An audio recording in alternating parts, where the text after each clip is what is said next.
What's going on, everybody? Welcome to another edition of the Tezos-Artcast, where we hang out with artists and musicians and all kinds of creative people to see what's going on inside of their brains and talk about NFTs and some of the different technology tying art and all of these creative things to the blockchain. So welcome. This is episode 16, and we're getting started. Am I very silent? Oh, I'm very silent. Okay. Let's see. I'm trying out some new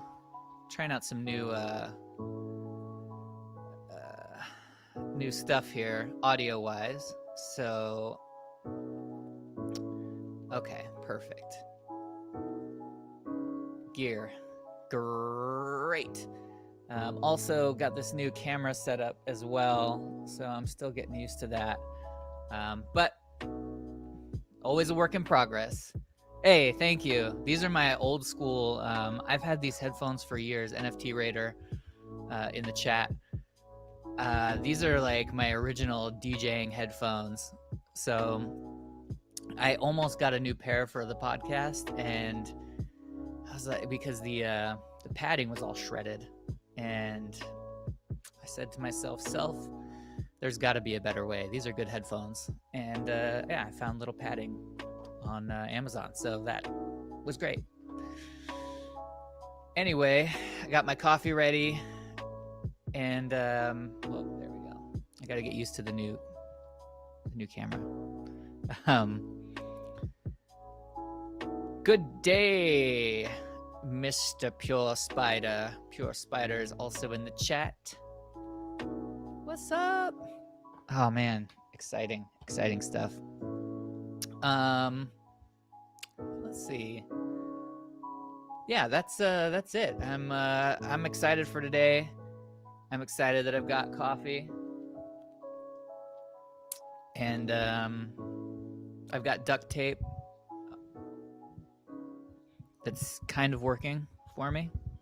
Duct tape works for almost everything, but I dropped it right before we got started, so now it's a little loosey-goosey on this little tiny stand here. So we'll work with it. That's right. I feel like that's I don't know, never mind. That thought was...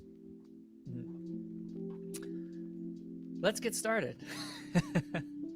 All right, so today I'm really excited to welcome our guest. This is definitely one of the artists that we found early on in our stream explorations and appealed to my like analog, old school Xerox copying zines days aesthetic. And immediately I was like, oh, I'm definitely following this person. Like whatever they're doing, I got to see more, and I've got to have a little bit in my collection. So I want to just go ahead and welcome Hornebom to the stream. So welcome. What's up? Nice. Hi, welcome everyone. Thank you for having me. It's really great to be on your show.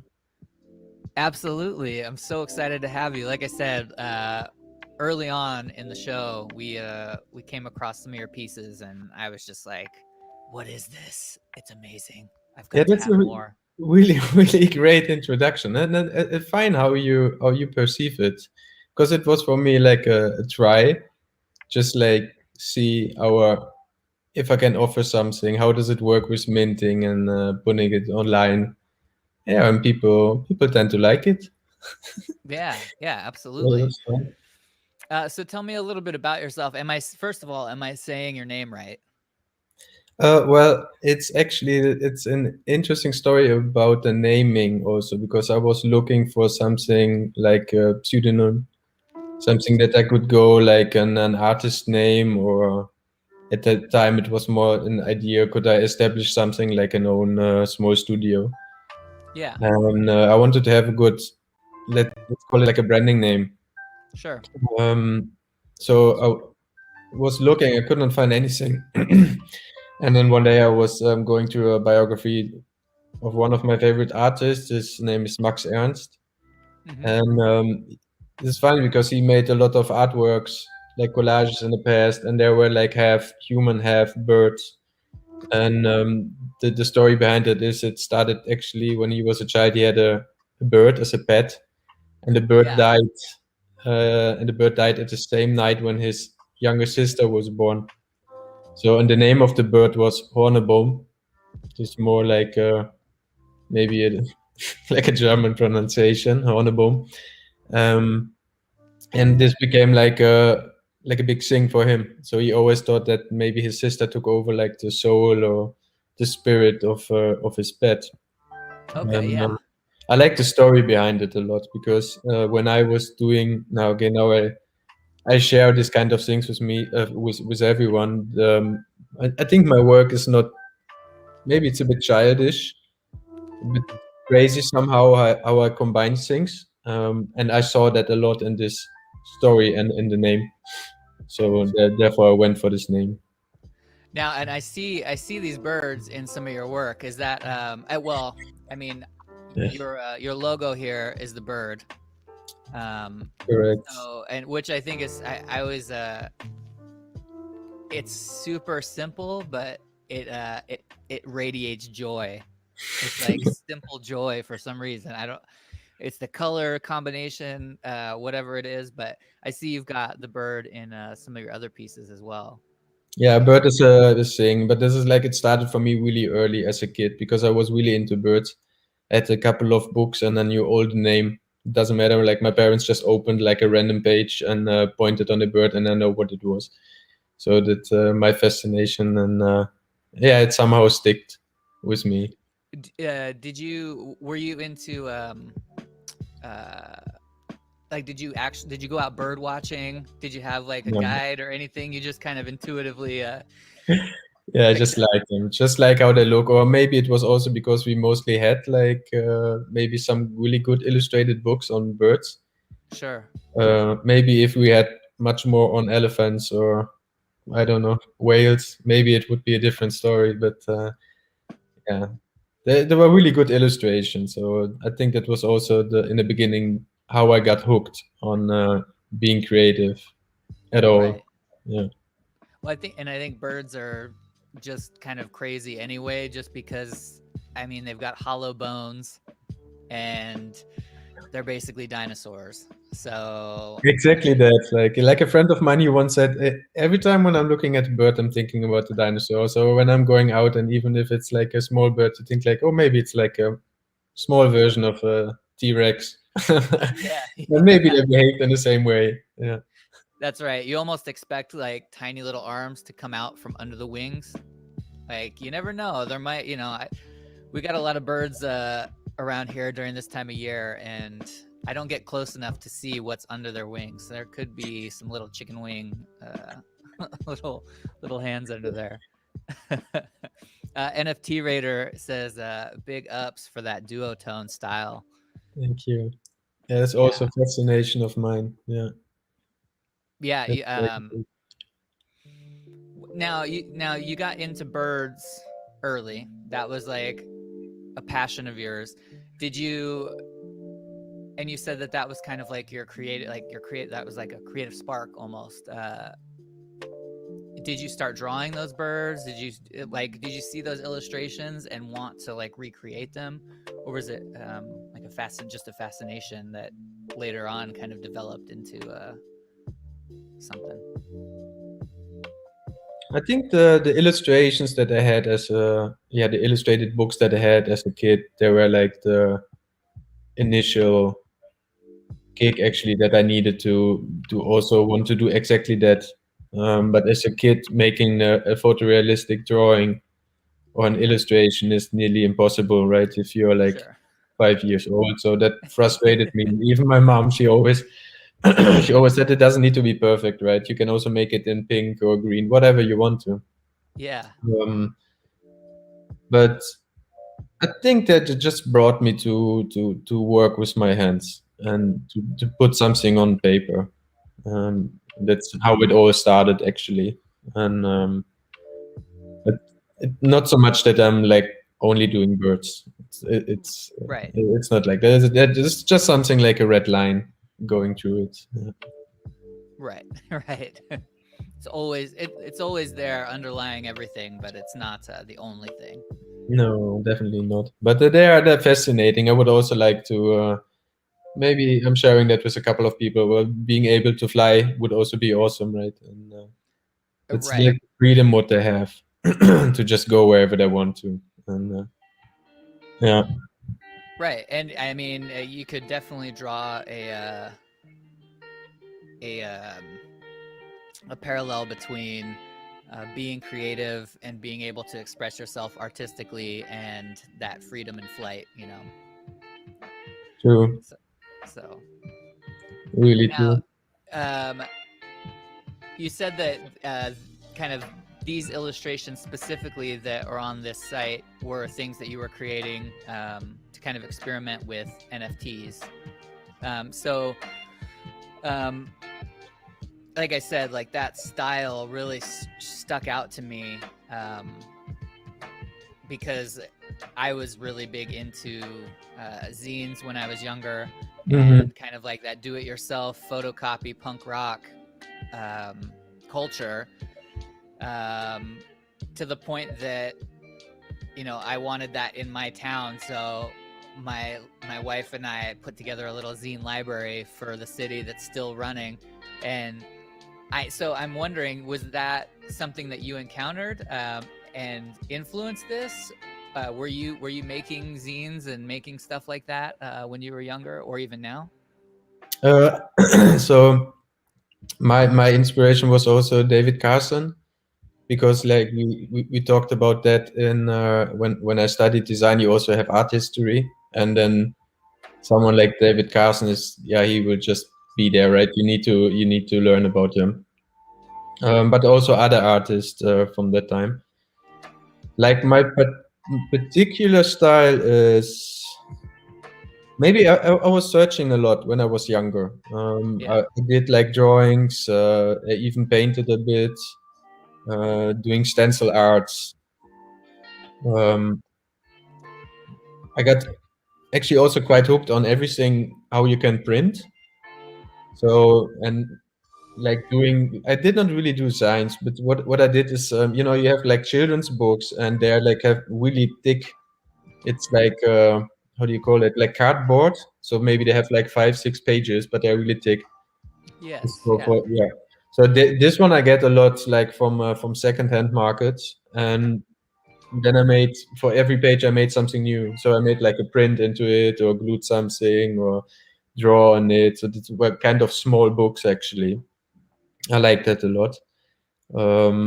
But also printing. So I had for a couple of years I had my own printing machine press in the Nice. basement. So, and but it was for wood prints, but it was big fun actually. I sold it when I moved, because there was also no space. You need to have like a a big basement, or like space where you can just leave all of that, right? And, Yeah. Yeah. yeah. Now, with wood prints, what's the process behind that? Because I'm familiar with some printing techniques, but wood print specifically, I don't think I've done. Are you carving like a giant stamp essentially? Yeah, exactly. That's how it Okay. goes. Yeah. It's pretty simple. So, and you don't need to use wood. You can, but you also can use like it's called linoleum. It's like an yeah, what you had in the past were used on the floor, right? And you can cut into that. It's the interesting thing is you don't really need a printing press. You can even do it with a spoon, or there are other techniques that you have kind of a cushion that you can press then on the paper. So there are a lot of different techniques for that, but it's nice for just doing at home. Yeah. I think it's like yeah, it has a low entry, so Right. you just need like the cutting knives and some wood, some paint, and then you can just produce whatever you want. So, and I think even the people in Japan that did not even have a press, I think like the ancient artworks that we know from Asia, there were also wood printing in high quality. So I don't think that they had like this high end machines that we have nowadays, and they were Right. doing amazing work. You just get a bunch of people to stand on a block and put the pressure down on it for the ink. And Yeah. Well, just seriously, it works also with a spoon. You just yeah, just pressing with the spoon on each part of the paper, and or where you want to print in this print area, and that works also. literally a printing press, pressing the Mhm. print, right? Yeah. um, so you said that you had learned a lot about. You mentioned David Carlson, which now I'll be looking into as part of your schooling. So you went to school, you said, for design? Yes, that's correct. Yeah, I actually Um, started my idea was in the beginning to do something with design. I was not really sure what, and I enrolled eventually for illustration. Um, but like while studying, I also realized that right there's like a time in your life where you need to decide: do you go for a life as an illustrator, as an artist, and maybe you will never become really stable, financially stable, or you right. just say, okay, I'm going to do something that at least can me provide certain security. So, and it was possible within my study to switch to go from illustration to graphic design to visual design, and I finished that, and then I also worked as an designer, like self-employed for I think about 4 years or something like that. Yeah. And yeah, that shaped me a lot. So like leaving this because art is more. I mean, you decide what you want to do. It's there's not a client who says like I'm gonna pay like 4 hours to do exactly this. It's just Yes. like what you want, and that's a huge difference. But also it helps because there's more production, there's more speed behind it, and you need to think more in concepts. It was really eye opening. It Yeah. was a good school. Yeah, and eventually I ended up because design was fine, but I wanted to have an own website, so I started to learn coding. Then I somehow got on CodePen, and through that I had, yeah, there's kind of a big network around it, just like what is now on HORNEBBOM. So it was there at the same time. It also developed like that, and that got me finally a job here in Rotterdam as a creative coder. And from there, like about 1.5 years ago, I stepped further in a position of a senior front-end developer. So you can see it goes from illustration to design to creative developer to senior front-end developer. So I don't know what's next. Maybe I just switch back to a full-time NFT artist. Yeah, That's right. possible, right? Absolutely. And that's that's what's interesting. I think I know I know for a long time I was definitely, and I still get stuck in this mindset where it's all or nothing. You know, growing up, it was always like, and I've talked about this a lot, where there's just like tons of pressure from outside. It's like, my dad. I remember hearing at 19 that I was starting to write a lot of poetry and going to open mics like around 20, 21. And my dad says, "Oh, I used to write a lot of poetry." And immediately it was surprising to me because that's not something I had seen from him a lot. Mhm. But then I was frustrated. I'm like, why didn't you do anything with it? Like, I didn't say that, but that was initially in my mind. I'm like, what? Why didn't you run with that? Uh, and I almost took it on as like a familial duty that I had to be like a successful poet Nice. because I loved to write. And so this is the opportunity that was missed earlier on by my dad, and now I've got to fill the shoes. And I put all this pressure on myself, and it takes a long time when you build those walls up of like expectation to realize that you don't have to just be one thing. And success is measured very differently for different people. um, and that's just one example. But when we talked to our guest last week, he had a design background, and one of the things that I used to hear about design, kind of casually offhand, not from designers, was that it's like more like a salesman role where you're kind of, I hate to say it, I'll say it exactly how I heard it. It's like whoring yourself out to a big company. Like, you've got these great artistic talents, and then you just sell them to like the highest bidder. And so it has this kind of degrading, almost like degrading connotation to it. Mhm. And when I'm talking to artists who have that background, I'm not getting that feeling from them. I'm not getting that feeling that it was a huge burden to work in that industry, or that it, completely ruined them. So I guess it sounds to me like it was an enriching opportunity, and it led to other things that maybe you wouldn't have had the opportunity to do otherwise. Exactly. It's like two completely different things. But I'm quite grateful that I had a chance to step into that world and learn. So that's I think it's really enriching. The more things that you learn, the more different jobs that you have, you take something along from that, right? Even yeah, you never know. Then alongside, you just learn something about birds, right? Maybe Right. it can help you later. Maybe it will even get you a job because in the job interview you're talking about birds and you're, I don't know, the supervisor, the higher department is also into birds. Yeah, you never know. But That's all the right. small things that really shape you. It's that's beautiful in life. And, It is. It is. And again, um, it's something that I think, you know, we need to talk about more, and we need to share with people as much as we can, that um, that encouraging aspect of it. That I know, at least behind the bar, one of the things that I was taught early on was you never know who's sitting across from you. Like, you never know who you're really serving. So you serve everybody the same way, and you give everybody the same amount of attention, and you know, you just do your best. And sure enough, you know, you really don't know, because there's opportunities around every corner, and that translates as well to a lot of other industries. But before I had gotten into bartending, it didn't really occur to me.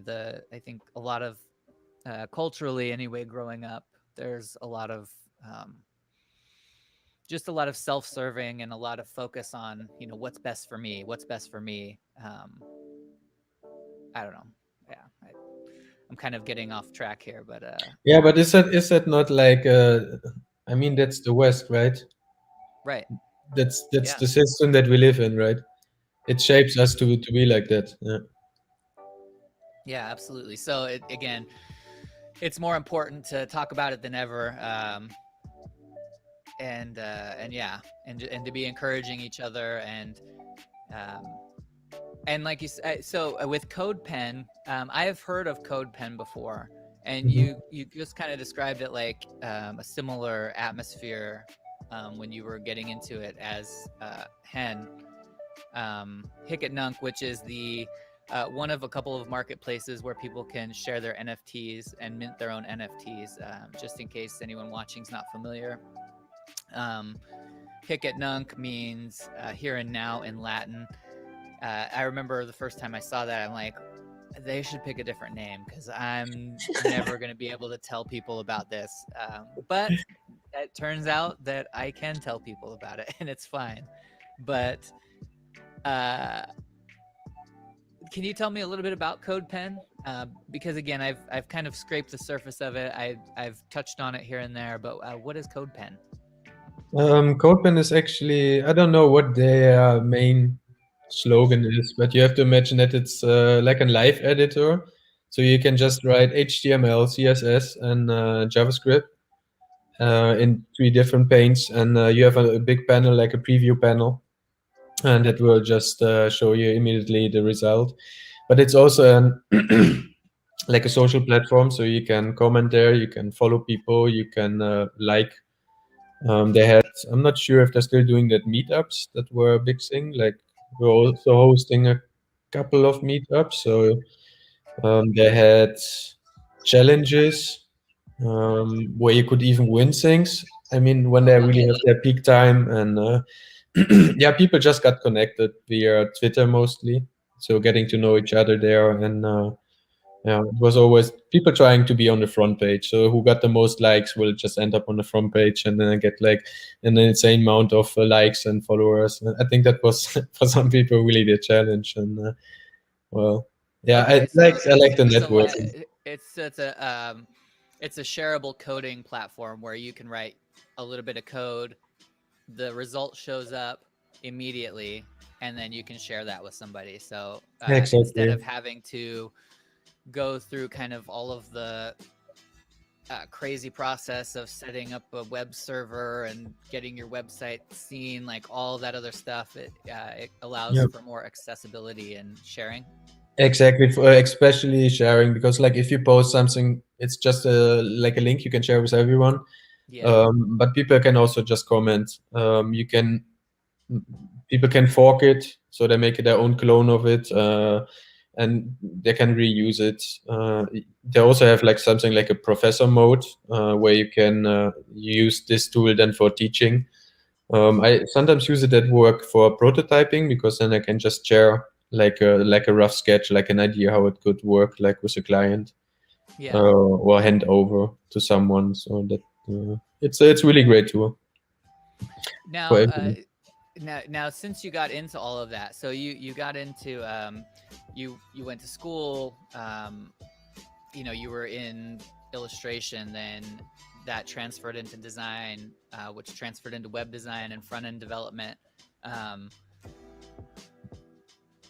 when did you first hear about NFTs?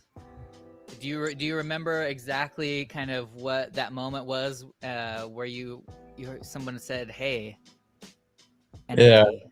I really know. It was a colleague, and because I know that he's into cryptos, so he told me, "Hey, there's NFT, this really crazy thing." And I know it was we were rushing on a project, so I was just busy, and like just leave me alone with this. Yeah, And right. then like 2 weeks later, he just sent me a link to, I think maybe from what's his name, Beeple.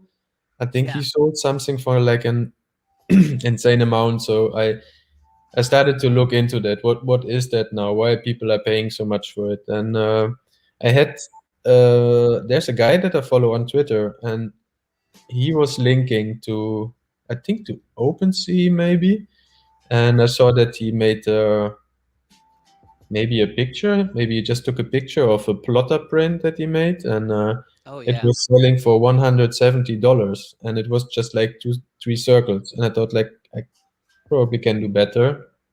So Yeah. I just I just tried, but yeah, it completely failed on OpenSea because yeah, gas prices, and I did not know actually anything about it, how that works. And yeah, I researched a little bit, and then I found HORNEBBOM. So pretty interesting, and yeah, you need to learn a little bit how that works, right? How you can mint, and how to securely have a wallet and this kind of stuff. But yeah, since then it was just fun. Just it was also like a beginning of the year, so the weather was shitty. Could produce like a lot, like in the evenings, just like afterward, just staying behind the laptop, right, from in the morning from 8 until 11 or 12 at night, and first working and then just making artworks, and was really Yeah. refreshing to be back. So just do some visual work. Maybe that's also a nice bridge, because I think I also want to tell a little bit, because they said like, oh, the duotone is it's really cool, and Yeah. you ask for the what is all of that. So because I've worked in a lot of different techniques, and some of them I scanned, because in the past I had a scanner. So some of them I saved them, let's call it like that. And I did not really want to get into like new work, so producing again, like printing stuff or etchings, whatever. Yeah. So I thought, like, why not just make my stories, like every time a new story from all the stuff that I have done in the past. And wouldn't that be beautiful to just make a like a really long series? Let's just see how far we can go.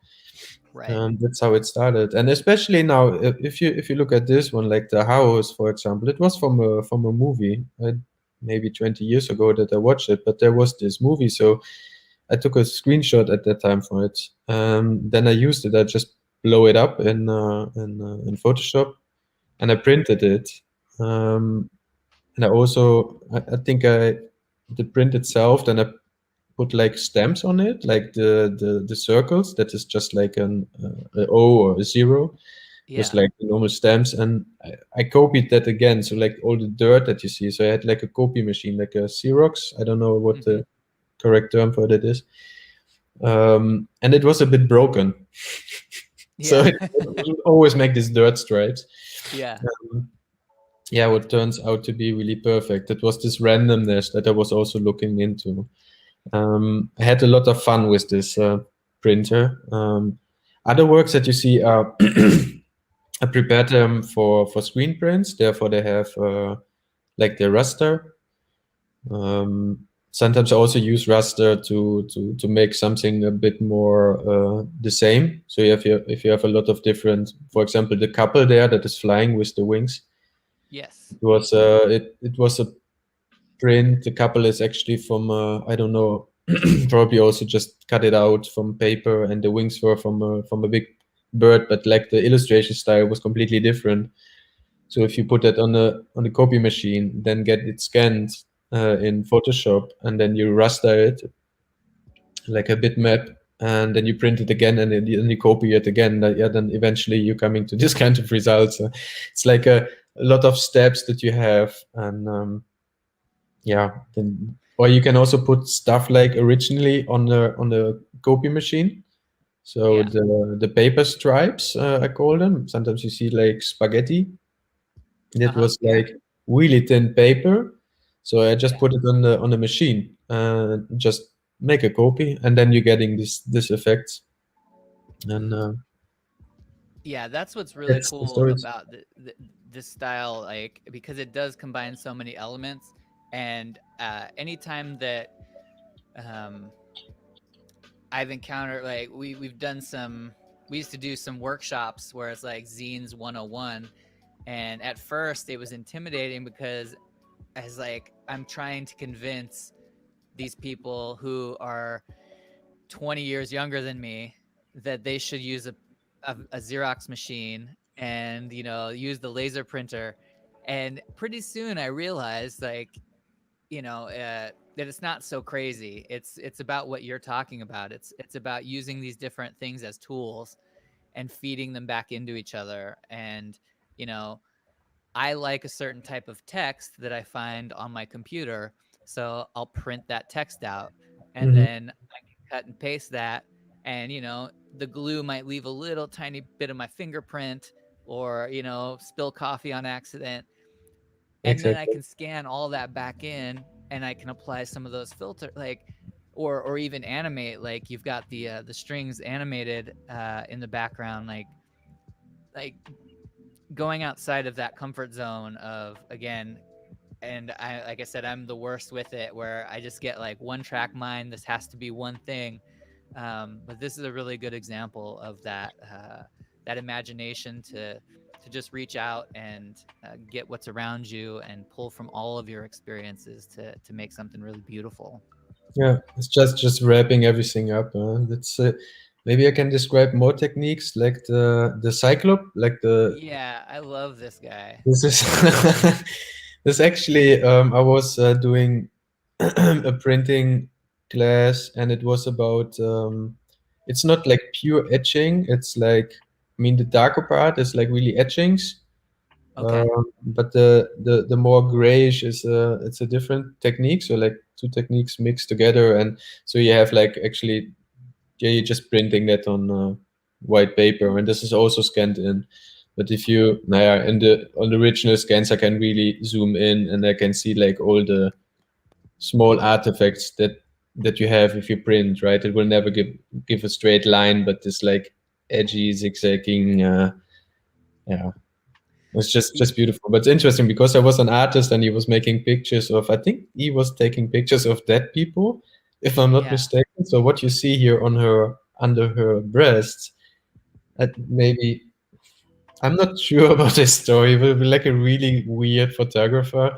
So I think he was taking the people who were cut open to just learn for students, Yeah. and I think then he just make like a scene with them, and taking pictures like really weird. But he had this nice positions of people, so I just started to do etchings from that and adding my own stuff, like the eye, or like this weird face from the other figure. Yeah, Yeah. there's something like sinister about this, but it's weird because you have kind of like a juxtaposition of like really creepy Just like a very strange creature looking into your soul.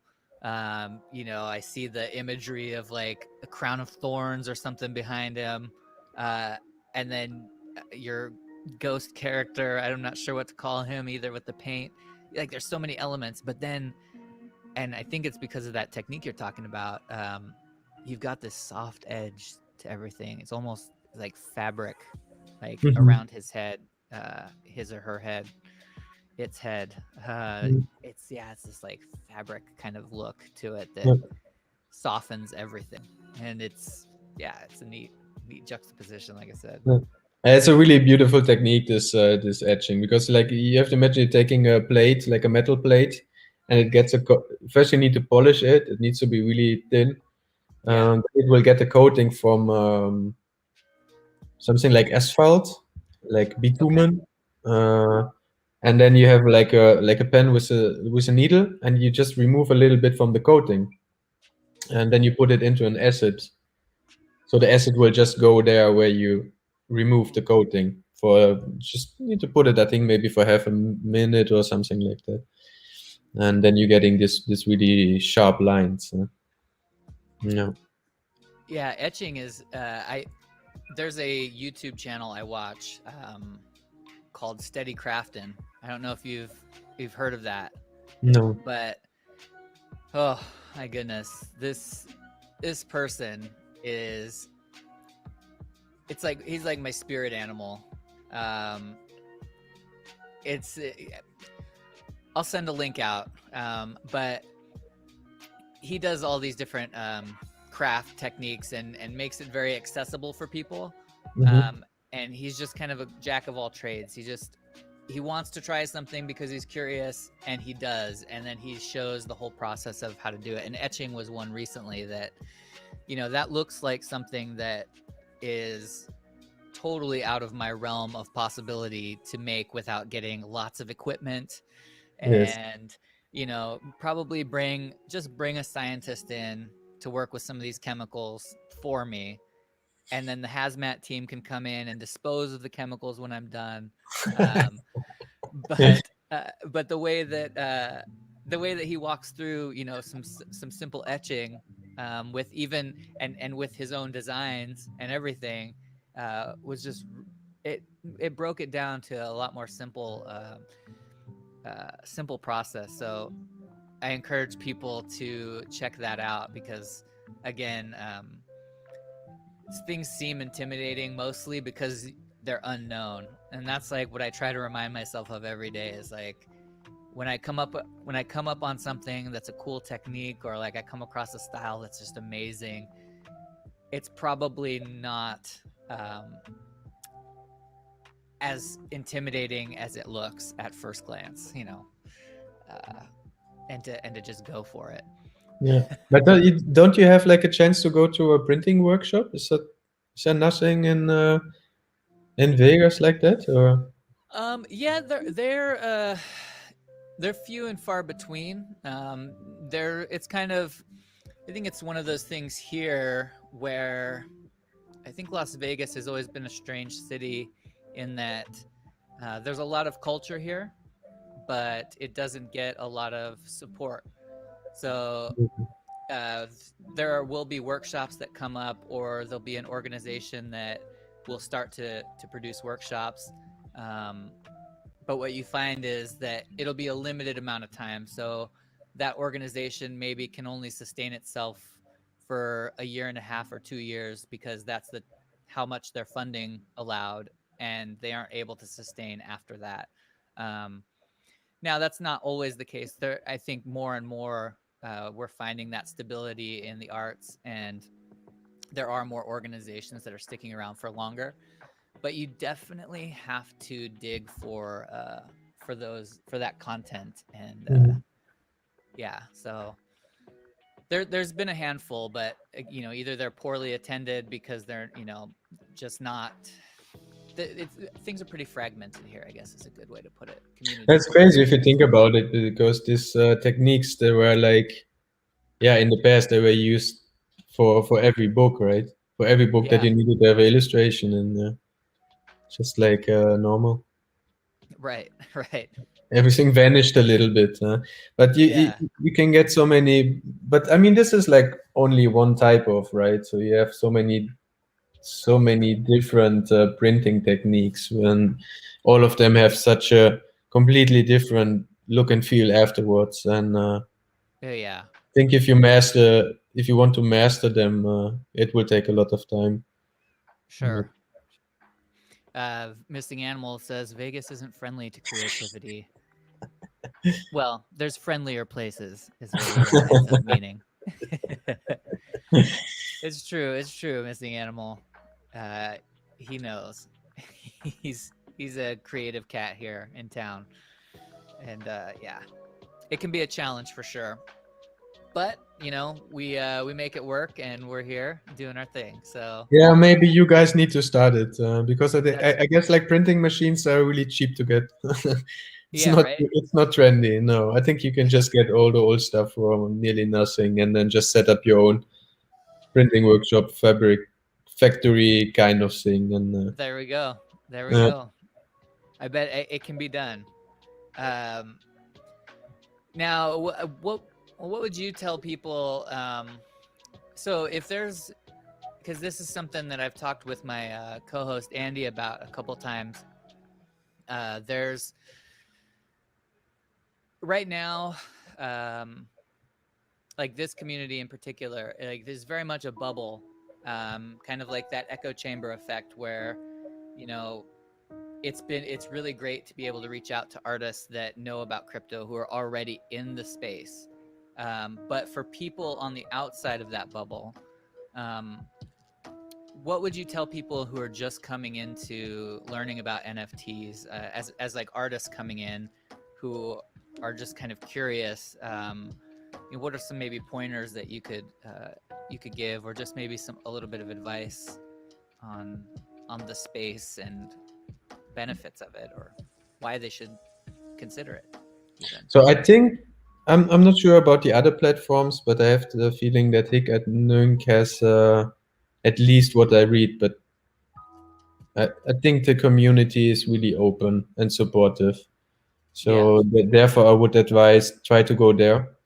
Further, I would just really advise to not, maybe stay away from Ethereum-based platforms, as okay, you have this argument that they are more environment friendly, but it's also about costs, right? You don't want to first get, like, I don't know what the gas prices are right now, $100, or I don't know what you need to have like in front already. You need to pay it up front, right, to be able to mint at all. So therefore, I would Right. say, Ethereum has a big upfront cost yeah, to just get your exactly. art up in Yeah, the start.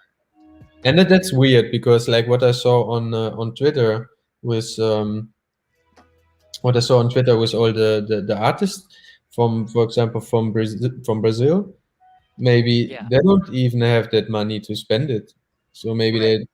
it's just like it's not really a good thing. So therefore, I would advise just look into Tez and into the platforms that you have available there. And if you if the thing is, I think you somehow need to be popular. So even though if you end up minting something, like on HIC@NUNC, what is like an insane amount of NFTs that are minted there every hour. So Right. if you want to stick out, I think it's wise if you set up an like a social account like Instagram or Twitter, and try to follow the people that you like. Try to make conversation with them. Just get connected, and then I hope if other people like your stuff that you have some sales, and if that is what brings the people to NFTs. But I guess it is more like the chance, like a business model a little bit to establish around it. And yeah, in style, I always think like if you're entering something, just be yourself, like Yeah. just be the most weirdest version of yourself, and that will be good. Yeah. I think that might be the single best piece of advice I've heard yet. Yeah, but seriously, yeah. If you think it's cool to paint with ketchup or I don't know, whatever, just do it. Just go for it. And it's Good, because I art was is thinking art about is painting with about ketchup, and I was hesitant. yeah, but just like art is about yourself. What do you feel Yeah. like? And it's all about it. I had like a really favorite artist, or still my favorite artist. His name is Dieter Roth, and he was also experimenting with food in his artwork. So he had an what was it like? He had like a piece of sausage, like salami, and he Yeah. glued a horizon on it. So you saw half of a salami. It's called like sunrise or sunset, and yeah, you can imagine that it will mold. And he's thinking, yeah, he had a lot of this kind of artwork. So he was just nailing cheese on the wall, and it was just running down, and a lot of flies eating it, and it was a big mess. But he even made with this artworks, he made it into the museums. And just be creative, just do the stuff that you like. It's difficult to provocate nowadays. So I think in the past people could just pick something that is really provocating. But yeah, right now I think we saw more or less everything that's provocating. Right, Most right. of it, yeah. I am 1D gave us the link to pumpmygas.xyz, which is the basically gas prices across the board, so for different platforms. So I have to check that. fun to check out. Mhm. Yeah, and it's interesting too. I think, you know, I think there are a lot of people who are seeing NFTs as kind of an end all. Like, I am going to be an NFT artist, and I could be wrong, but that's kind of a sense I get from a lot of people, and I think that can only last for so long. And I think there are people who, it can they can put out work that's, this is only an NFT, or this is an NFT, and it is what it is. I guess what I'm saying is, I think for long term, I think NFT and the technology behind it are going to be more of a piece of the puzzle of an artist practice than the practice itself. Mhm. And for artists who are getting started with NFTs, I think it's also important that people realize that it's an authentication piece. It's a piece of code essentially that's authenticating, or it can prove that only so many of these are printed, which is great. But it also allows for so much creativity and this kind of expansive universe to open up with like interaction, and so it's I think it's a fascinating space to. It's an interesting technology to be a part of as it's starting to grow, and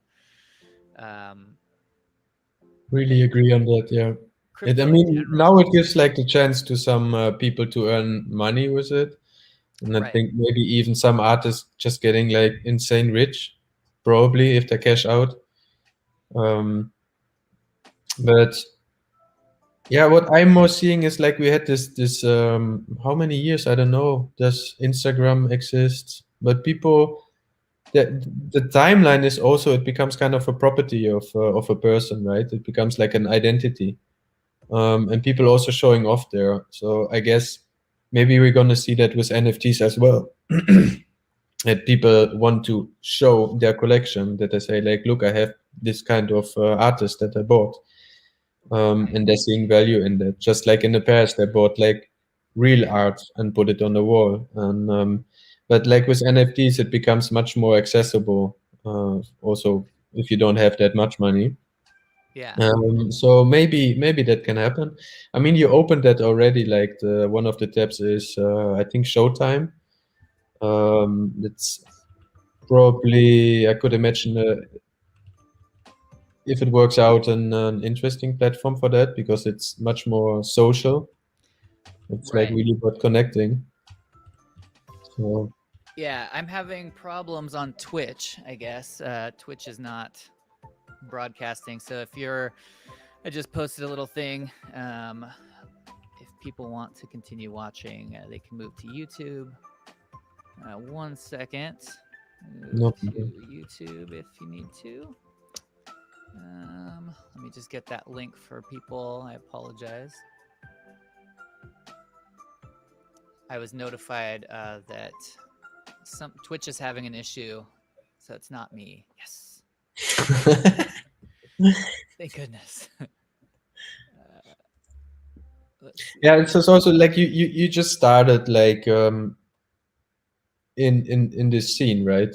So you saw like there is a community and let's do something, let's connect with them. And I mean, it's the kind of people like you who make this network, this community also being alive and being much more about the human being than the money, because that is eventually maybe what brought most of the people together, just like making some dollars with it, right? And Right.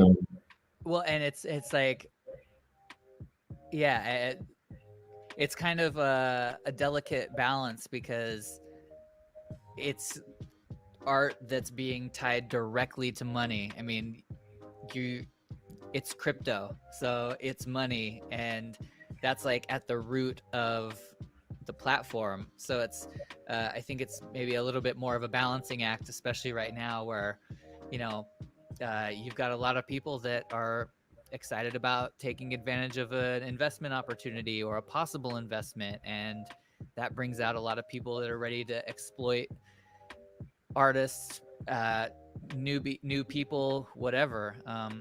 So I think that, yeah, we have a responsibility to make sure that people understand the weight Mhm. of what they're getting into, um, and also to uh, to bond with, to make a tighter community so that we can help each other we can look out for each other, in a sense, Mhm. that we all have the a good set of tools to use independently. Yeah, yeah, I just hope that this won't die. I hope this is just like the beginning of getting even art more like globally connected and accessible for everyone. I hope that, because it's a big exchange, right? People, I just got to know to you, so like I think when in my life will I go to Vegas and then just meet someone like, right, yeah, let's hop on a show with me. Like, yeah, okay, cool. So yeah, that's only online, right? So it's really beautiful. Um, yeah, the money thing, like, yeah, some people look. I'm not depending on my NFTs, so I'm lucky. For me, this is just like something fun that I'm doing, like next to my normal job. So yeah. and not depending on that, luckily. So I guess otherwise, I mean, the prices just collapsed somehow from Right. like 1 month ago or so, right? And yeah, Yeah, Elon Musk must have said something, you know. yeah, okay, I don't know.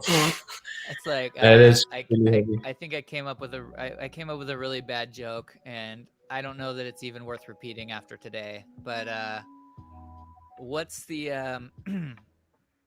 let's see, how did I say it? What's the only cure for erectile dysfunction without using drugs or other stimulants?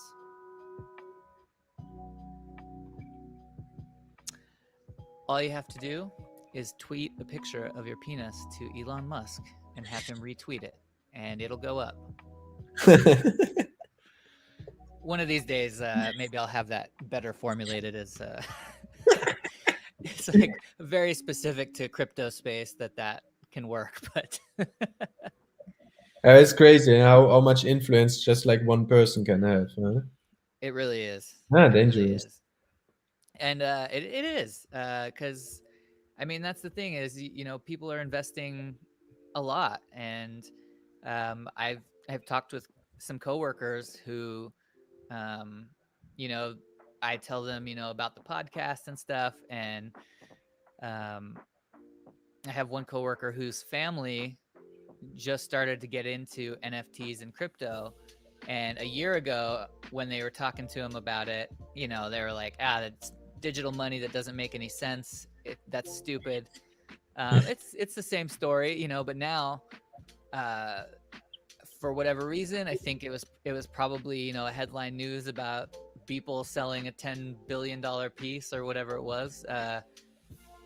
They saw value in it, and that's a scary place to be, because traditionally, if you see a business opportunity, I think there's more precedent for what to expect. Like, you know, if in the real world, you know, people are really having a great time because they started franchising McDonald's and they're one of the first few businesses to franchise a McDonald's. Like, if you get excited about it and you go out and buy a franchise, you kind of have an idea of what to expect. You're probably going to be successful, but maybe not. You know, maybe you're not made for it. But there's a precedent set already. And I think with crypto, that precedent is so short.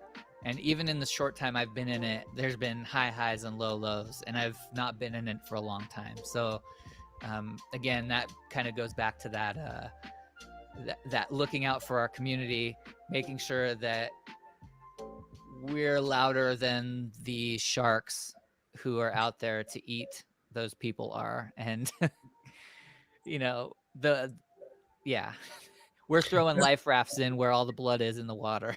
Yeah, but I'm also wondering because you know, sometimes people just I see that people buying from me, right? So I'm curious who is that person? Yeah. And I mean, I the reason why I put it for also so low prices my things is I want everyone to be able to afford it.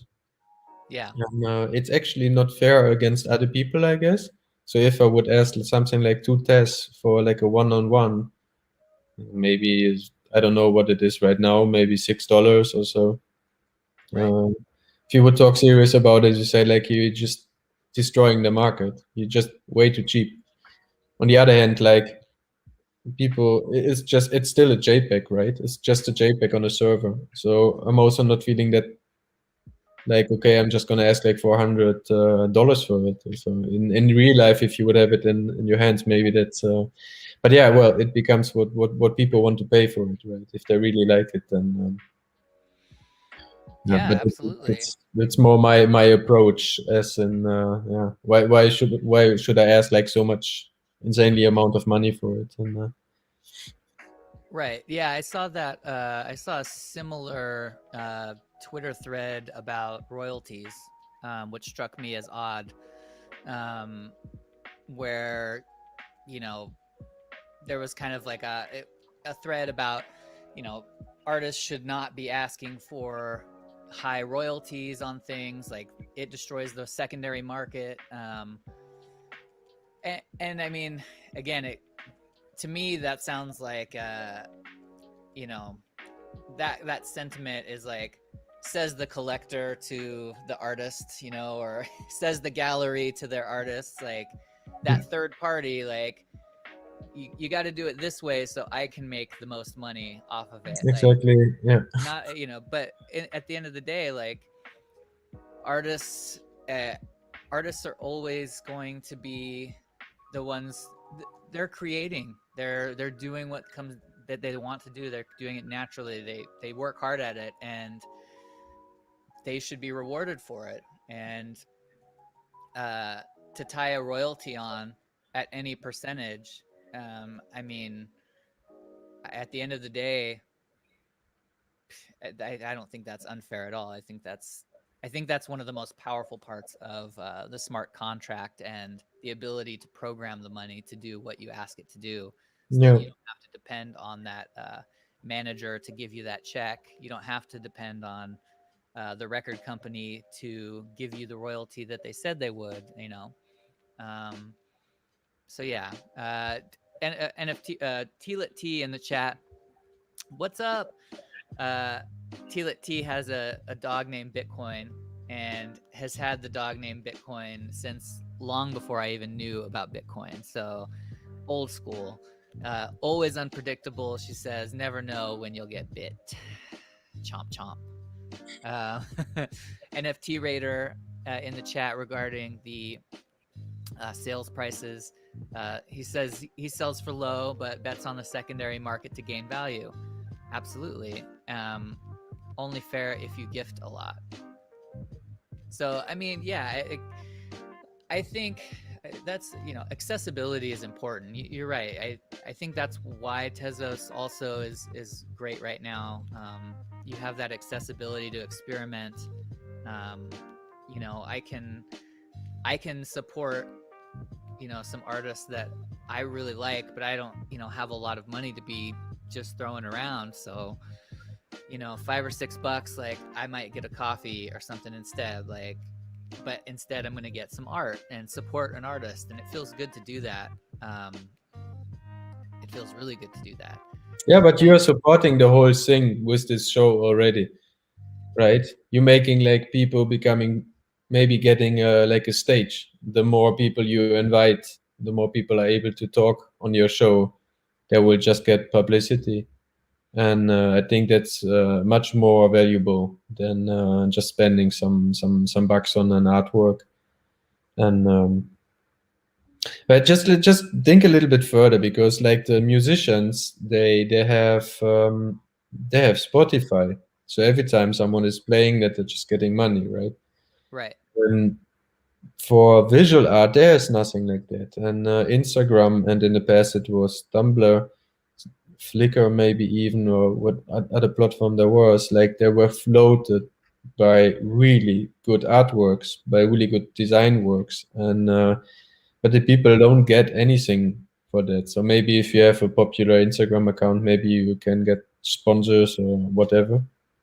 I right, don't know about that, but like the maybe even someone with a couple of thousand followers, they won't make money with that. And if you go into NFT, if that would be a market, then it can become fair. And maybe I should not tell that, but like I guess someone had this idea already. But just imagine you have something like Spotify, but then for art.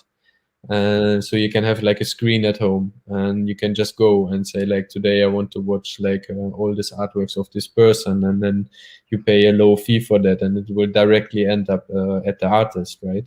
So it's right. like digital art, and at a nice big I don't know, screen, just at your place. And that would be cool, because that would also connect directly like the consumer to the artist, and in a way that there's like a working business model behind it.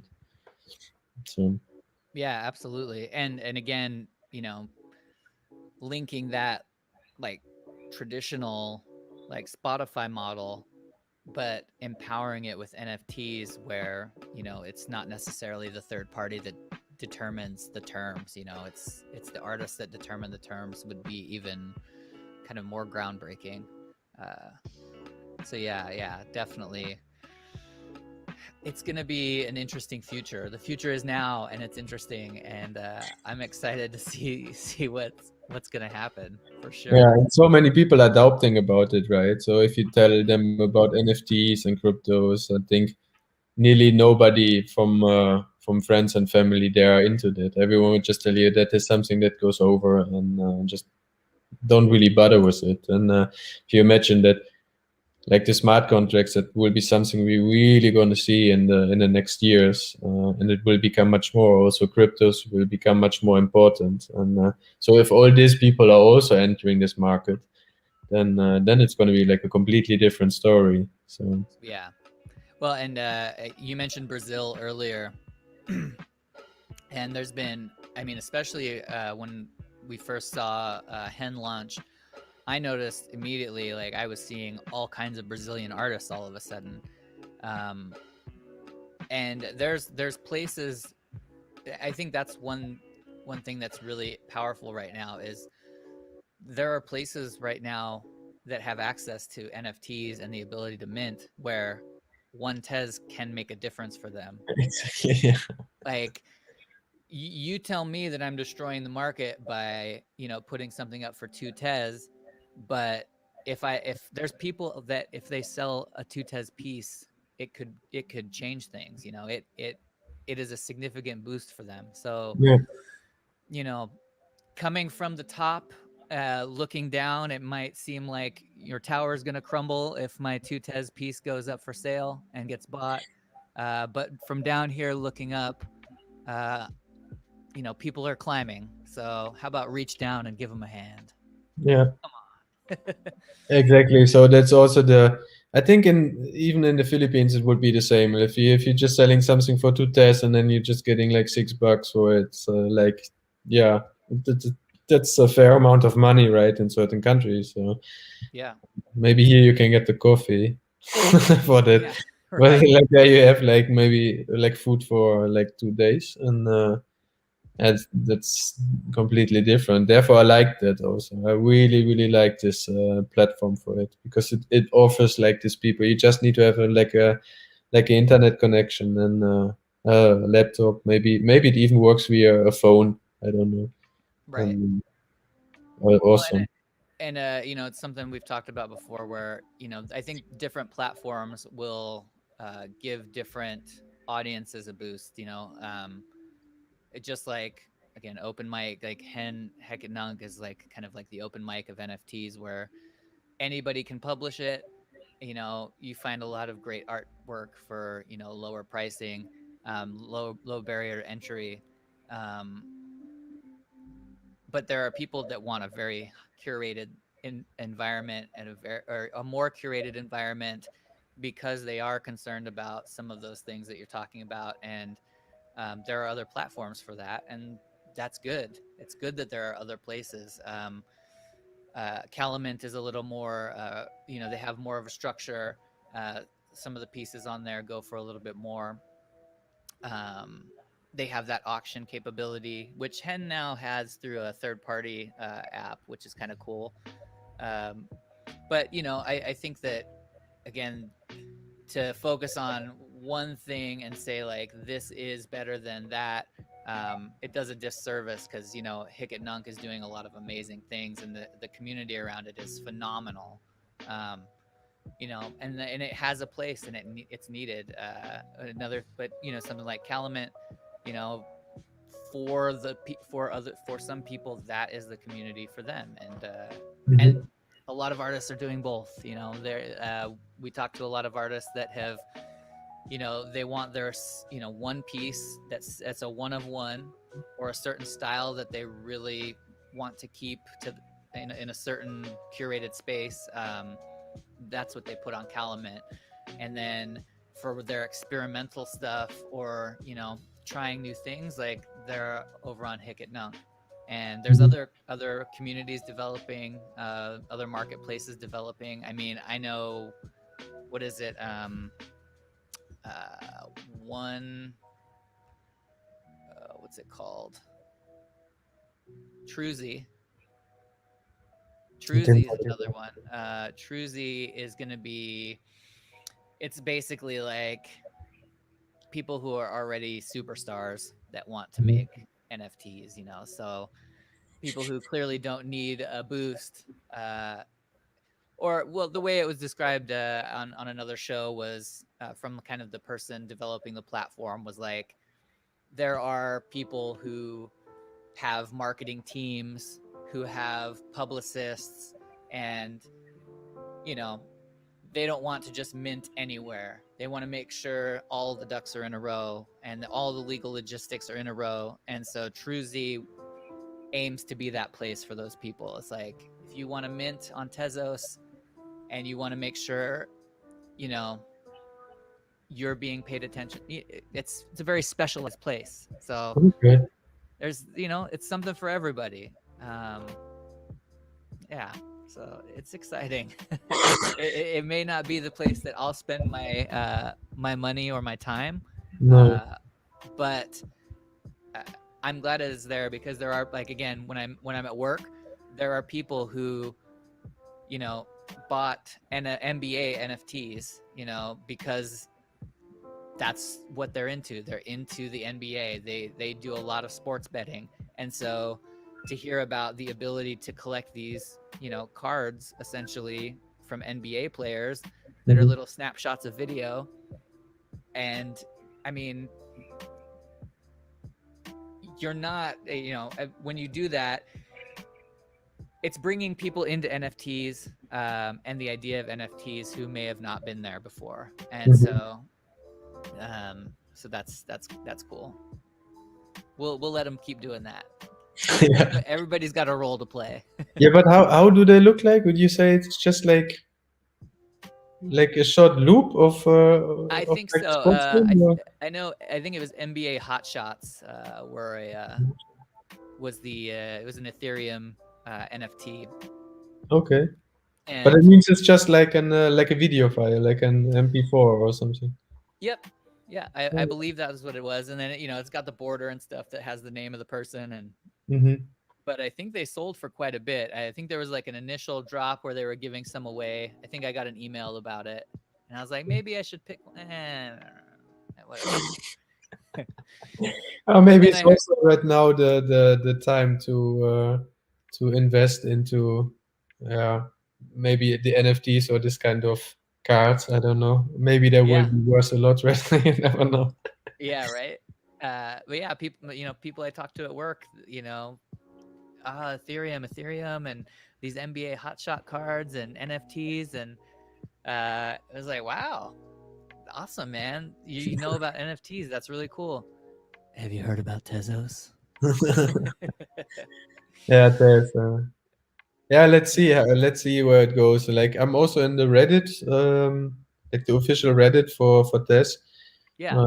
Just reading along there, reading about people just ranting about like the management of Tez that they're not doing a shit. Yeah. I don't know, but on the other hand, I'm hearing that it's like a really stable chain that is far ahead qua technique, for far ahead of the other chains. So, and yeah, let's see. I really believe in that. I have so many ideas of what you can do, because the payment is so immediately, right? Just that the technique behind it's not just NFTs, right? You could also think about, if the coins are getting more stable, you can maybe you can pay your hairdresser, or you're ordering a pizza and you're just paying it in that way, or even someone on the other side of the world, maybe they did something for you, like website development, whatever. You just pay them. You don't need to. I mean, if I want to send now money, for example, to the Philippines, it's not that I'm just making like a transfer.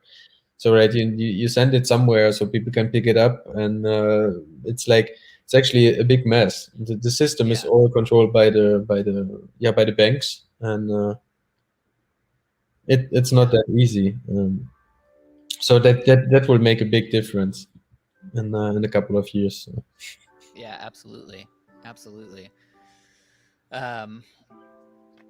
Now I'm curious. I think your websites are really cool. Thank you. I hope it won't break. Yeah. I needed a website for like getting a new job, and so I think it's about 2 years old, a bit outdated. Like in web development terms, it's like a dinosaur already. Is it? Yeah, of course. After 2 years. No, it's very, very. I'm a big fan of the colors, and like I said, that bird is awesome. You can change the colors. You saw that already. What?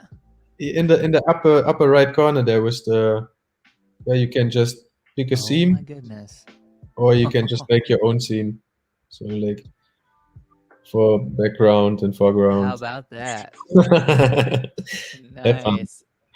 Oh my gosh, that is just like this word right here. Oddly satisfying. Oddly satisfying. That is fantastic. Holy buckets. Yes. Oh, man, as I learn more and more about creative coding and dive deeper into learning to code, the more I appreciate web development. I think when I started my coding journey last year, I was like, I don't know what I'm going to do with this exactly. Blockchain stuff is great, but I could never imagine myself being a web developer. Like in my mind, it was like the furthest thing from what I would want to do for whatever reasons. I don't even remember the reasons now, but it just seemed like, no, not for me. And now the closer and closer I get to like all of these, like whether it's crypto or whatever, I'm like, it's like tying everything together. It's like, anytime I deploy code anyway, like if I run code that I've written, it makes me feel like I'm a puppeteer, and it's like if it's working, I'm just like, dance puppets, dance. but uh, web design is like, it is it's pretty awesome. And so yeah, I appreciate a really cool website. Yeah, but Simple and complex at the same time is even a sweeter spot. Like I can remember when I started like getting into CSS, and I wrote my first hover. Like really, you just hover and you can do something. That was Yeah. mind blowing. It was really like, what the fuck? I understand the world now. Yeah. Like look at that. Like if you go over, try it out. Whoa. The line does something under it. Whoa. Yeah, it just Whoa. goes and goes Whoa. back. Yeah. So yeah, coding is actually, if you think about it, it's just just sit down, learn it, right? It's just a tool. It's just like the same way you need to, if you want to make a good sketch, you first need to master like the pen and or the brush or whatever. Just Yep. learn a bit, master, and then it's just creativity. And I always had a lot of respect from people doing like coding, Yeah. because like in my family there we did not have any I did not have any contact with that. And at later in the study, there were like these two guys from what they can make websites, and that was something like really special, more like the geeks, the hackers, and that was my idea about it. So entering the world was it's not like that, to be honest. It's like the people are not hackers, they are not weird, they're just like front enders in particular. Really, it's a really nice community, and Yeah. really open. Yeah. Right. Cool. Yeah. And community is everything. Like when you step into a room, I remember at open mics, what made me want to host an open mic many years ago was walking into an open mic and feeling so awkward that a host didn't greet me. Like I wasn't greeted by anybody on coming in. It was like, slipping through the crowd and like finding a quiet table and smoking a cigarette. And it was only out of luck, and I saw that it was out of luck, that, someone I knew was there, who then kind of like brought me into an inner circle. And I would watch, like, even once, like, I knew those people that were like the cool kids or whatever, like I noticed that there would be like a small group right by the stage, and the host would go sit with those people every time, and it was this little clique, and that always drove me crazy. And so I remember intentionally, like when there was no open mics, like I was talking about earlier with Las Vegas culture, it can be up and down. I was like, okay, this is my opportunity. I'm working at a coffee shop. I can start an open mic. Like, we're going to do this. And that was like the first thing in my mind was like, okay, I have to talk to everyone that comes in the door. I have to let them know, hey, this is a cool place to be. Everything's good. You're going to feel comfortable. Hang out. You're good. And like, it was a big learning experience because and again, when you're hosting, when you're part of a community, it's really important to make people feel welcome. It's important to set up boundaries too. But again, being welcomed by a community is everything, as far as like learning and getting involved. So completely agree on that. Yeah, and good people can be a much better version of themselves if they know, like, I'm welcome here somehow, right? I don't need to agree with everyone on everything, but I'm welcome and I'm seen and I'm recognized. And Yeah. yeah, it's really beautiful that you're doing it in that way. And I also like when we had the meetups in the past from Codepen, it was also something important for me that the people, they need to feel comfortable, because what you described, that you're entering this bar or coffee shop and nobody's like saying hi or whatever. I mean, that's also a lot of insecurity from the people being there, right? They also don't know how to react. So Yeah. maybe it was then yeah, it's actually the host who has to do that, right? And yeah, maybe the host self is also like lacking a bit of self-esteem, or Sure. Sure. yeah. So for everyone who enters like a situation like that and not is getting greeted next time, just say hi to everyone and That's just right. be, That's right. Just be that person. be the icebreaker. Yeah, That's right. exactly. Um, but is there any? I wanted to share with everybody. So we're kind of in that on that crux of, exploration time. I think it's time to get into some exploring some art. But I wanted to make sure everybody in the chat got to see this beautiful piece that you minted for the show. And if you could tell us a little bit about it. Let me go to it real quick. Um,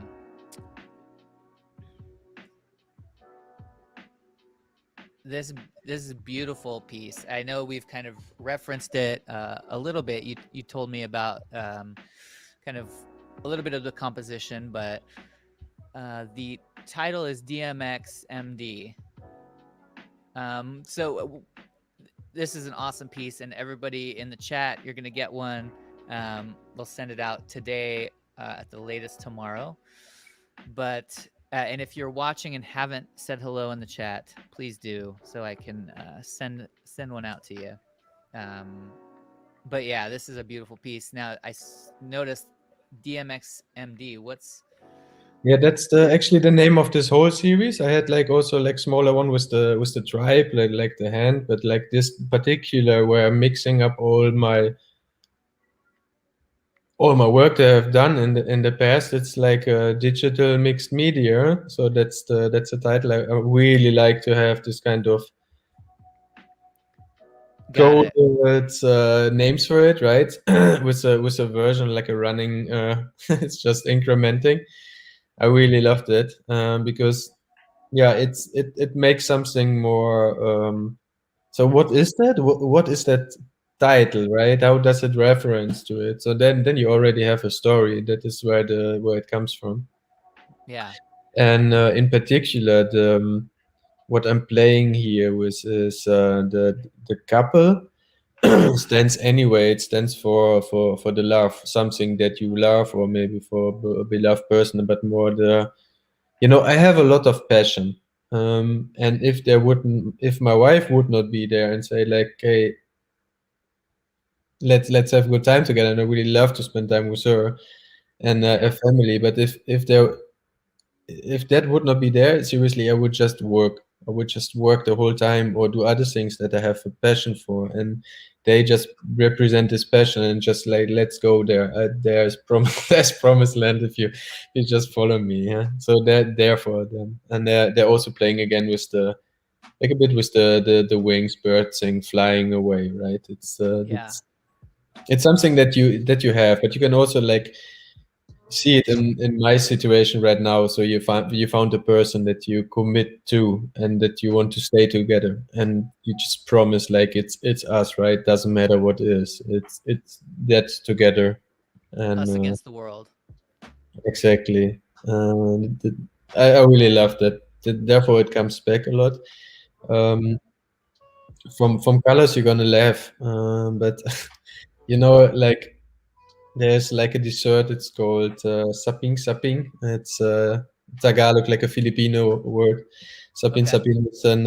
It's like they have this color. It's like this purple and yellow, or yellow orange, and therefore the like the color inspiration comes from. And I think it reflects like really good, like my also like the whole series. If you look at it, so it started like really like dark, and because my work in the past was always dark, so it was not Yeah. art that you look at and you say like, hey, wow, I'm getting like really happy. But yeah, like 5 years ago, my life changed radically when my wife stepped into my life, and Yeah. you can see that in the timeline, right? If you said like, if you saw it on like the date uploaded on HORNEBBOM, you see it will just get much more colorful. So Yeah. like that's the process, and okay, life is beautiful, right? Let's also put some color and just show that. But at the same time, it has this dark, I don't know, like a bit weirdness. It's still there, dirtiness and stuff. Right. Cuz even though you found each other and life has more color, life is still life. So That's the life, yeah. Everything that happened, you just take it along, right? So that's be part of it. And yeah, it's just I like this composition also of something moves up, right? So or you can also see it more like like a clean cut mhm. from also from two types. Like the upper left part is more, maybe it's more construct like urban, and the lower right part is more like nature, because actually it's a detail of an etching of a tree what you see there. So this pattern was in like a tree. Yeah. um, uh, so that is mixed, and at the bottom you still have this memento mori that I really love to have in my artwork somehow. So like the skull that's still there, reminding that there's an end, right? So it's only for a short time. So enjoy that, make the best out of what you have, like from the passions, from the beloved ones that you have, and just enjoy that. Absolutely. But you Beautiful can just, piece. thank you. Everyone can just see their own story in it, I guess. Yeah, absolutely. Well, and I think we talked about this. I That's what's beautiful about art in general is that sometimes you do have a story behind it, um, and sometimes maybe you don't. But the person that views it, is going to interpret it their own way, even with your explanation of kind of what's going on here. There's a lot more to see because everyone's processing it differently. So it's really cool.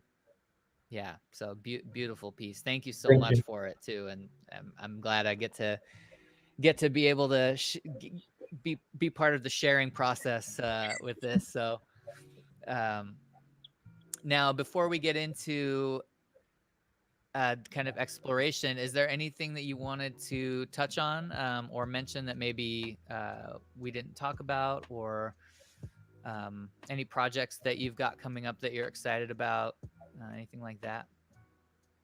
Yeah, well, the thing is like, I mean, I spent a lot of time getting into this in the first place, right? Minting a lot.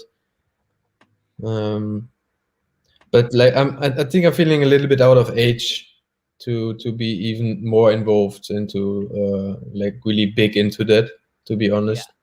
So I also remember that there was like a big Ikatnunk, what was it, an hackathon? Yeah. But like, yeah, there you have friends, you have family, and like the weekends are booked already. So this, Yeah. I feel that I think like, yeah, well, if I would be like maybe 20 years younger, then I would also like all in and lift it. But yeah, I think I have to leave it for the younger folks to just Yeah. do that. And, yeah, Yeah. so I don't know. Yeah. I think the older you get, like your younger self might think that you're lame. Like Probably. my younger self, now that the older I get, like I can just hear my 15-year-old self being like, "Oh my gosh, you're just like this lame old man that doesn't do anything." Mm, But what that younger self doesn't realize is that, I'm learning balance, and I'm learning, what's important and what's not.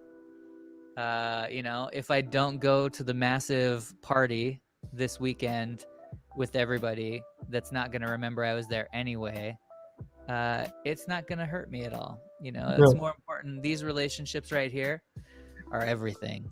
actually, So, and I value that a lot. So just like this conversation, it's a really cool thing. Yeah, It but is. I mean, for the future, I'm just keep on doing that because now I see like I'm getting this feedback, right? And my style also developed within this past 2 months. I don't know how many, maybe 2 3 months. It developed like really interesting for me. I'm feeling much more confident with my work, and I think I will just do much more of it because the nice thing is I have like a fixed format, right? It's always a square. It's a certain set of things that I can use, and I can develop more into them, more into that, or maybe scan older work that I still have because I have a lot of stuff lying around, and yeah, that's just fun.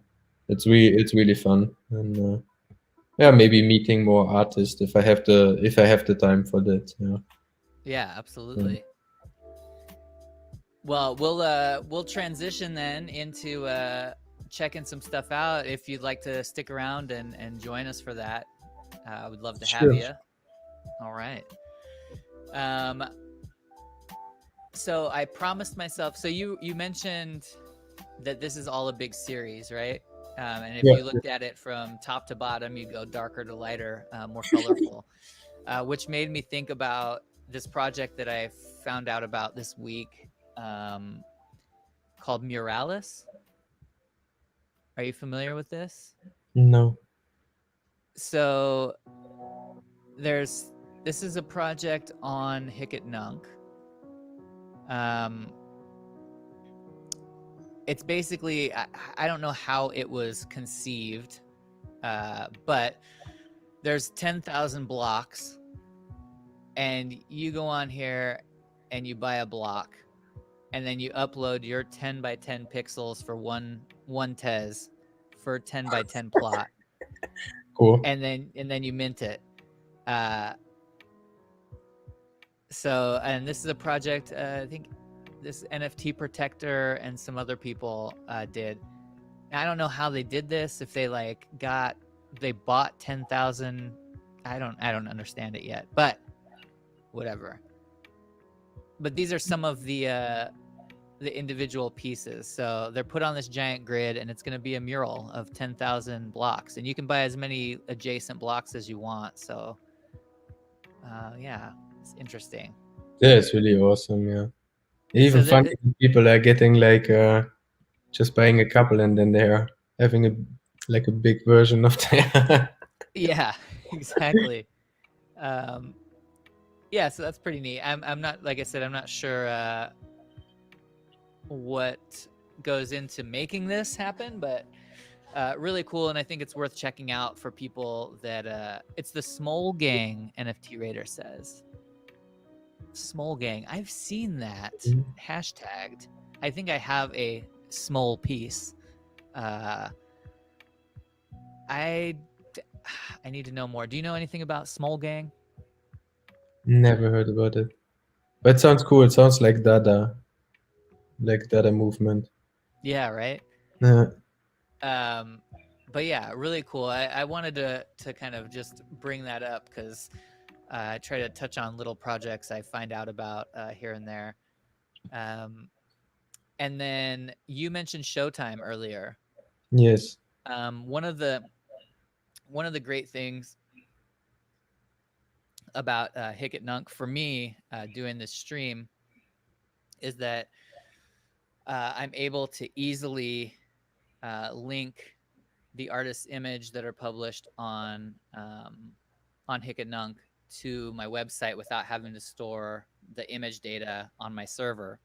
Yes. Um, and Calamint, uh, the way that they've designed it, you can no longer link those images. So it's become more difficult for me because even when I do browse Calamint's collection, I find I have to take a screenshot, store it myself, and I think it's to protect some of the artist's integrity, make sure people aren't just copying the artwork. I get it in principle, but it made my job a little harder Mhm. to cover their stuff because there's some great art there. Um, but Showtime has changed that for me. Uh, So now we can successfully browse Calumet, and I can share the work too. So this is a great thing to learn about. Yeah. What I Um, like so much about this platform is you can filter. So like if you're yeah, in a profile, you can say like, show me the latest, or maybe you can even like see a history of who bought it, right? And right. that, Last sold right here. yeah, and it's accessible. I think everything is. Very. It looks somehow. I did not test it on accessibility to be honest, but it loads and it's stable. So yeah, I did Well, a really good job there. Yeah. and one of my okay, like from the get go, we were able. One of our first podcasts was the day that Calumet launched because I was waiting for so long for Calumet to launch. I was in the Discord. I was in there. I was so excited. And then when it did launch, uh, I was able to check it out, and I was frustrated because I had been spoiled for 2 podcasts already by dark mode on Mhm. hen. And dark mode is like everything. I just love dark mode. It's so easy on the eyes. And so now to be able to browse Calumet in dark mode and be able to share things Mhm. is great. NFT Raider says they have their own paid IPFS. If you don't know what that is while you're watching, that's basically where they're storing the images. The images aren't stored on the blockchain specifically. They're stored in kind of a decentralized server, if you will, which makes and so having their own paid IPFS is basically saying they've got their own service that makes it a little bit quicker than Hicketdunk. Um, Yeah, it's also, I think, like people are uploading. I mean, I'm also doing that, right? If I'm uploading yeah, it's a JPEG, but it's quite huge in file size. And yeah, if you're going on a profile and if you just need to get like all the big videos, audio files, or whatever people uploading there, it just becomes like really slow. And yeah, I think right now they have something like, as far as I know, I checked it, and I think they're even generating thumbnails now, so that should make it much more quicker. yeah, absolutely. What is that? I don't know. Conceptual art. It's on the wall, right? Yeah, we got Like, like a wall, but then we got boob vibes here. There's definitely some like I feel like these are nipples. I don't know. yeah, I could be wrong.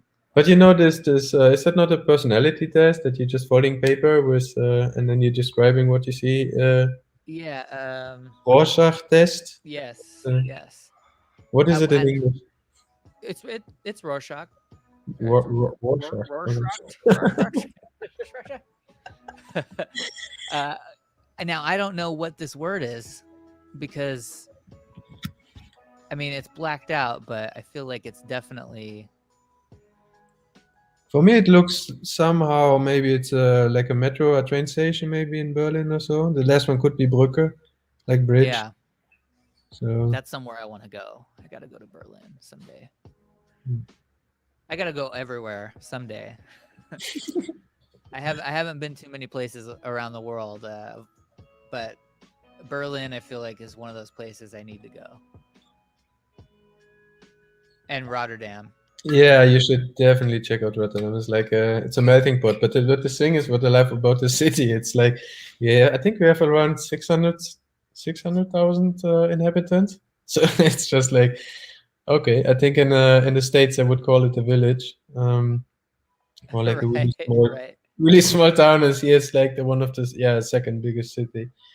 Um, but it's a melting pot, like a lot of different nationalities living here together peacefully. It's a really clean city. And even though it's so small, we have like even high buildings, we have a metro system, and yeah, can just make a Right. lot of advertisement for the city. It's really awesome. Yeah, I remember the so for me when I was younger, I was a raving kid.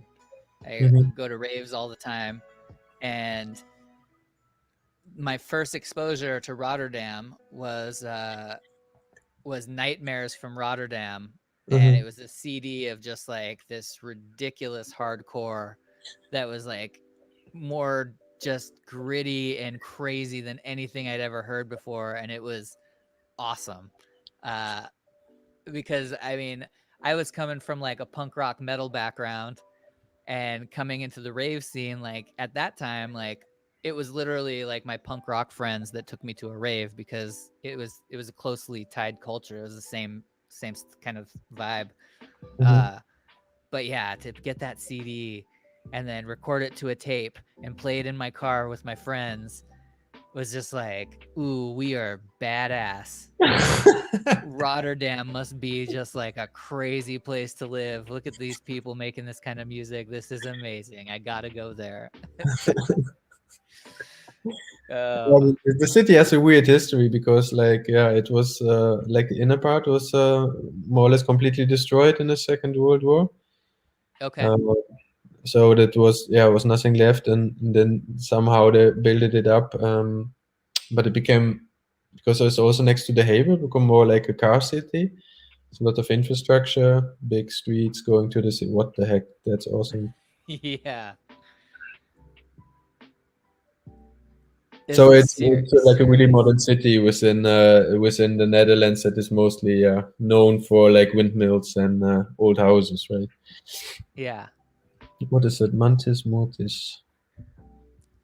This series this is the fourth mantis that feeds and serves the beast in his banquet of aberrations with the heads of the worst beings in the history of mankind.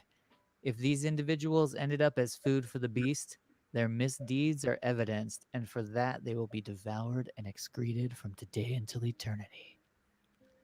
But this Wow. looks really. The composition is so great, right? It's It really, is. yeah, Let's love it. see. Also the shadow on the, what is that? A horn or Yeah. second one folds like a bit, little bit right in the background. It looks really awesome. Yeah, that's really cool. I gotta Who is that see. artist? Let's find out. I don't. And not everyone bought a like a test domain yet, right? You still have No. a I weird. Actually. I know it's I no No bio, nothing. Hmm. bummer. Maybe if we plug that address in as a Hicket Nunk address. Hmm. Let's see if I do this. Oops. Every once in a while. Let's see here.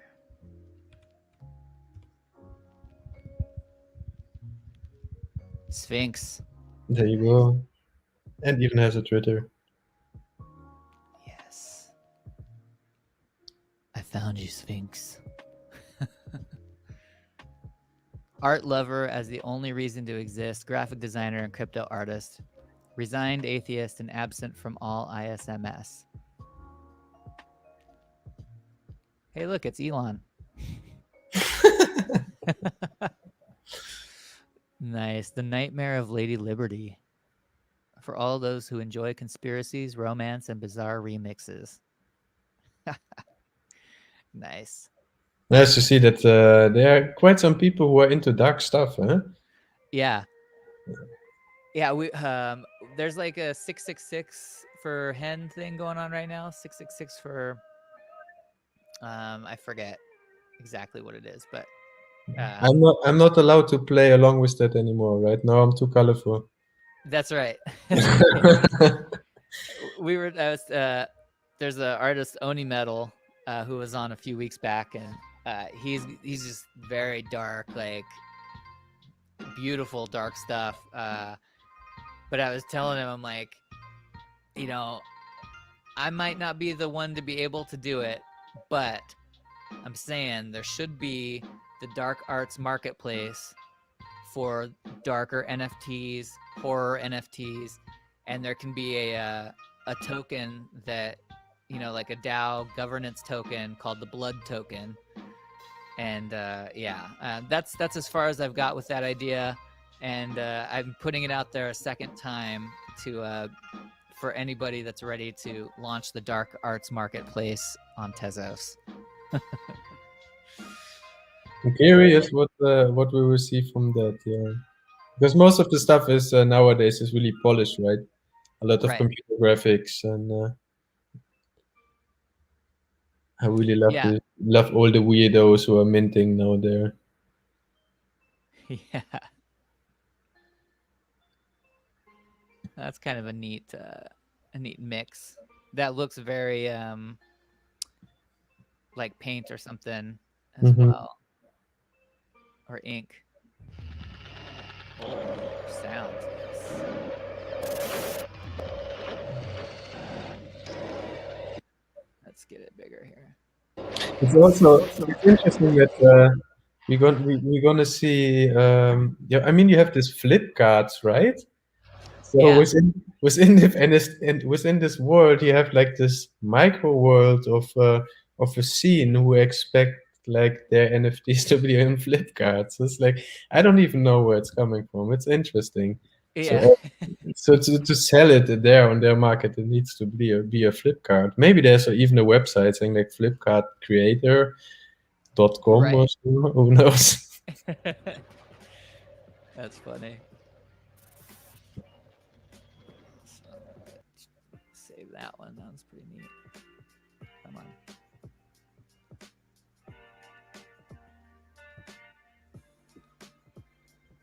Mm.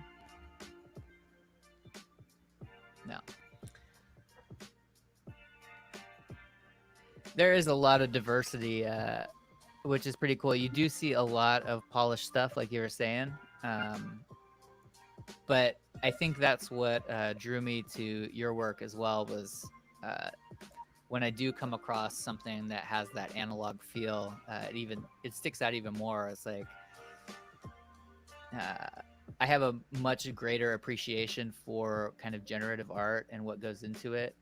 Mhm. But seeing the combination of the different styles is really fun to see the direction people are going with it. Yeah. Yeah, I like the diversity. Yeah. That's really pretty.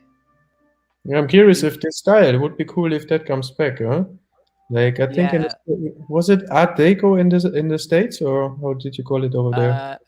Art Deco or Art Nouveau, Art Nouveau, yeah. I think is what we kind of go by. The architecture of the time was also awesome. We still have that here in my neighborhood also, like the woodwork from the shop windows and doors, and really Yeah, beautiful. man. Yeah, that's gorgeous. Gotta somehow Shadow King. Looks like I need to start a profile on Showtime so I can like this stuff and save it. Oh, you just need to log in, right?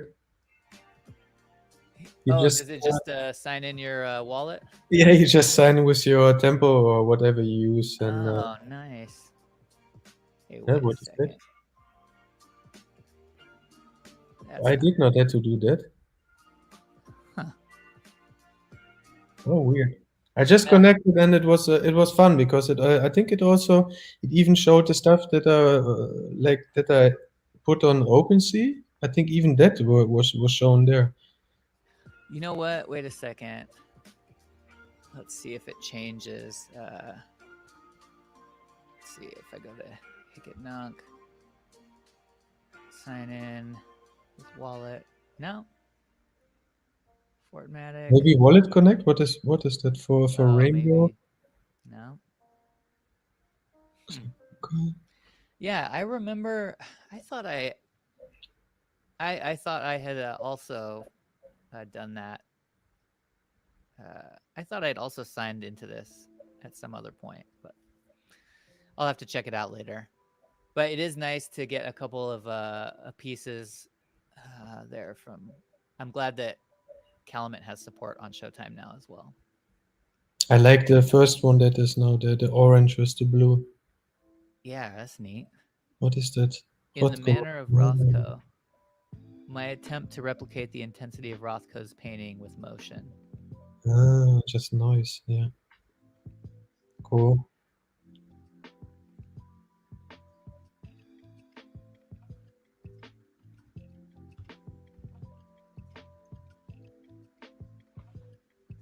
DK Blowski.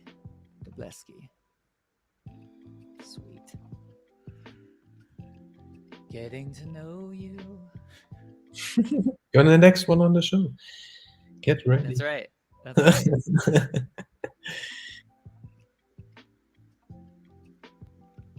Yeah, what I wanted to say, sometimes I'm checking who bought something for me and trying to figure out who that is, right? So Yeah. normally, if you would have like a shop and someone comes in and say like, I like your work, right, and you're selling it, you have a chat, but on yeah, online that's not the case. But sometimes I'm even seeing that people putting an insane amount of money into NFTs, and I'm wondering yeah, where people getting so much money from? Yeah. It's insane. Yeah, It is. It's crazy. like there's not really a balance anymore in this, and it's not that people yeah. You have these people who can just spend like I don't know $20,000 on NFTs, and the other one in Brazil is happy if he sells one for two tests so that he can buy food, right? Really crazy. Exactly.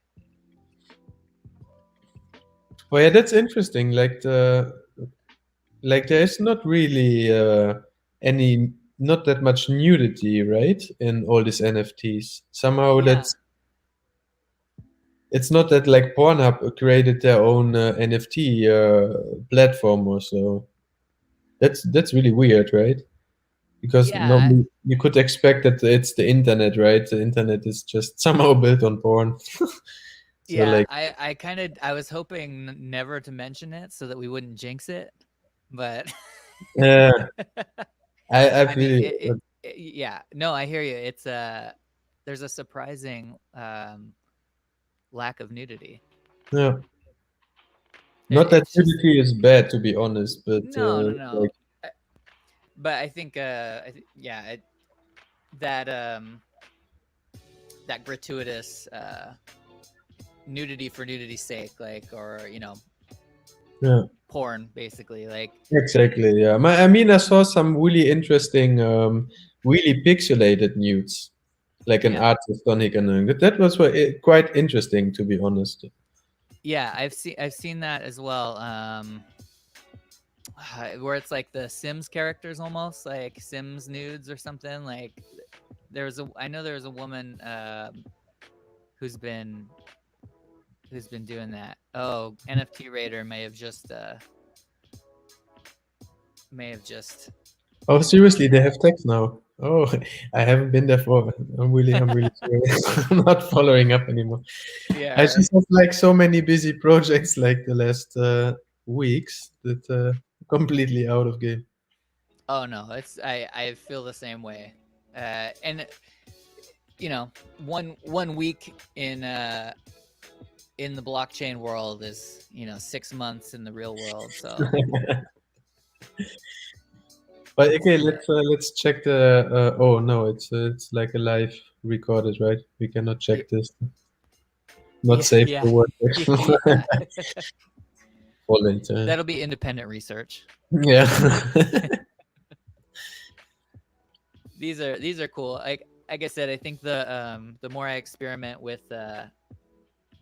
uh with like generative art, I love monochrome. I love like simple colors, and I'm looking forward to generating stuff with code that's simple and just like this, that maybe moves around. And I think one thing I always wanted to be able to do artistically, like I remember being very young and seeing like MC Escher for the first time, Yeah. and just like falling in love with just like tessellations, and I still, like, for whatever reason, I never pursued like trying to figure it out or trying to learn it, even though I was so fascinated by it. And I think that's kind of what I'm drawn to in the procedural art and the generative art, is that just like optical illusions and stuff are just so,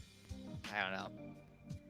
Maybe I just dropped a lot of acid and want to see that. Want to see that without the use of Yeah, but psychedelics. I mean, it's at your hands, right? If you it's at your hands if you know how to code, and Yep. then it's cool. What I like so much about now all these platforms and even browsing through it, if you're on Instagram, for example, like what you're gonna see there is curated by an algorithm, and it's mostly the same. So if you Yeah. say I'm into design or interiors, you will get a lot of this. A lot, just a lot. The same, the same, the same, the same. You will just stay in that. And you don't have that if you're just browsing here because they don't have this algorithm. It's just like real life. There will be, it's like accidentally you're crashing into an artist or you see something. And that's, it's really valuable in this time nowadays that everything is defined by algorithms and It a is. lot of things happening online. And it's cool too, like that's kind of what like if we have more things like there's Pop Twig is like an online zine that covers Hicket Nunk art and artists, and like I'll go on there and I'll see artists that I've never never probably would have caught otherwise. So they're doing their own research, they have kind of their own you know pool of artists that are coming through Twitter and Reddit, but then I'm assuming they also browse kind of randomly like this. And Mhm. so if they're doing that and highlighting artists and we're doing that highlighting artists, hopefully there'll be others, and they'll just kind of it'll generate this human algorithm uh that yeah, I don't know, Yeah, it's kind of cool. yeah, they just need to mix a little bit of uncertainty into it, right? That's Just right. make some mass random or whatever, and let's see. Here's my randomizer here. Community tool. Where is it?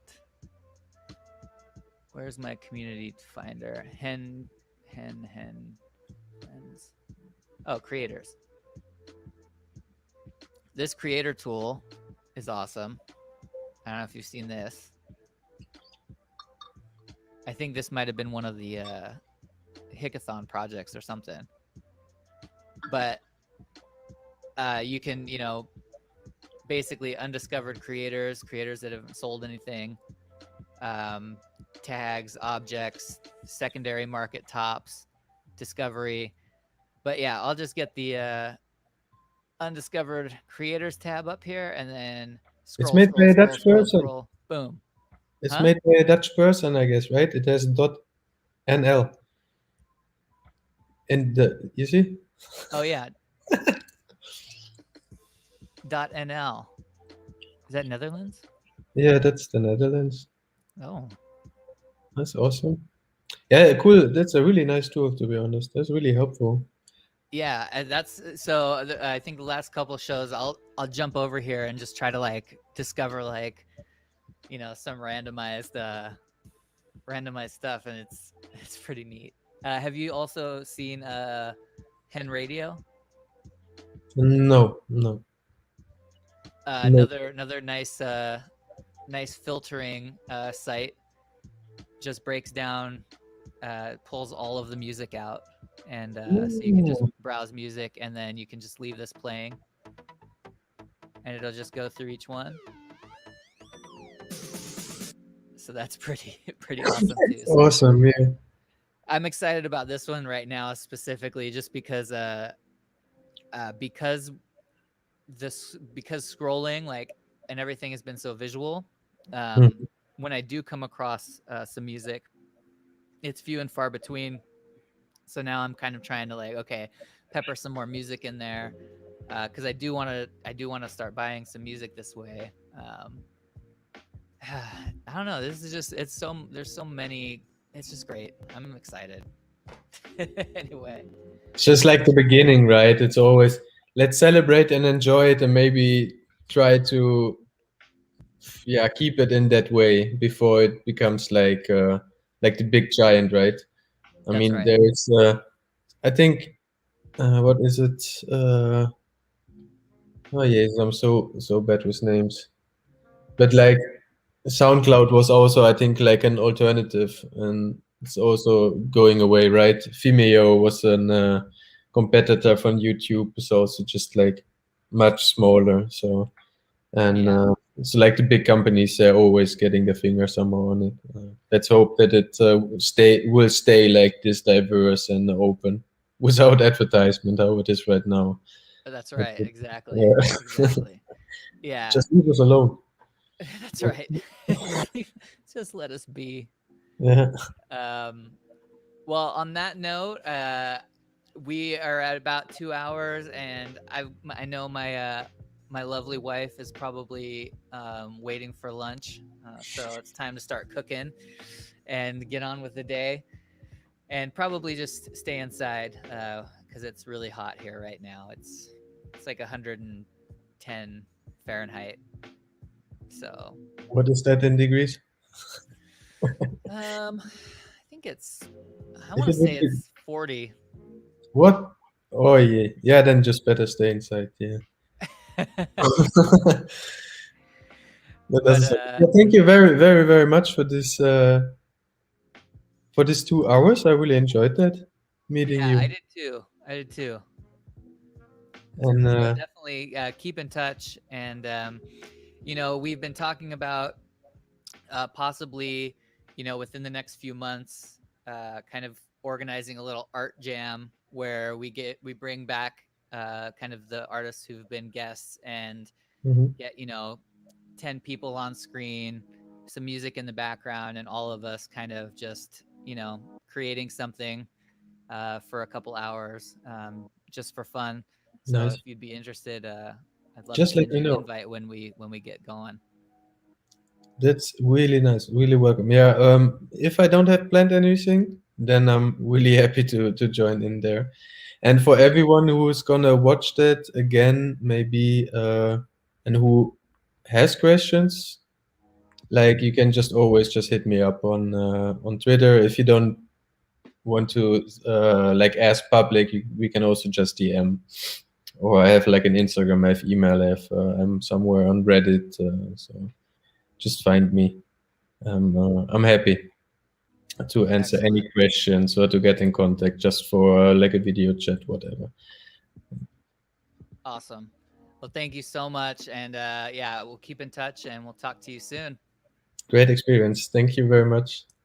Absolutely. We'll see you soon. Thank you so much. And thank you so much to you guys who've been hanging out in the chat. NFT Raider said, "Yeah, let's connect."